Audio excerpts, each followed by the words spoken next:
Like subscribe कर दिया करो यार। कल यार मैं गया नहीं सी, शायद कोई बंदा आया होना कि वीडियो बना।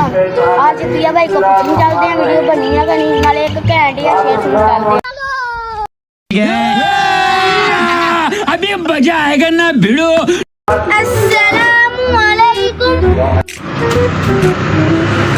वालेकुम अस्सलाम। ठीक है गया बिच इतना मैं कल बाबा जी तेरा भरा आया अगला वीडियो बनाने वास्ते, अगला फुल फेमस हो के जा रहा है। कहता उन्होंने फेमस ही नहीं ਆਪਾਂ होने हैगा। मैं कहा नहीं यार अपना वीडियो बनानी है। ਆਪਾਂ एक ऐसा शेर याद किया वा, नदियां दरियावां लागे बह के ਆਪਾਂ शेर बनाया वा ते लेना कि जल्दी दस दे शेर ही सुनाना जरा।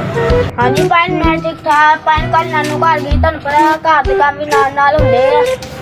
हुण ना एक लेना तो कुछ नहीं है, हुण एक घंटे या शेर सुना दो।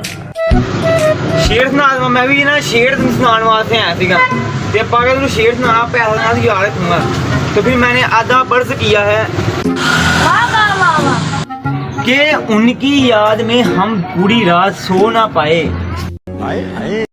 कि उनकी याद में हम पूरी रात सो ना पाए और दिन में सो लिए।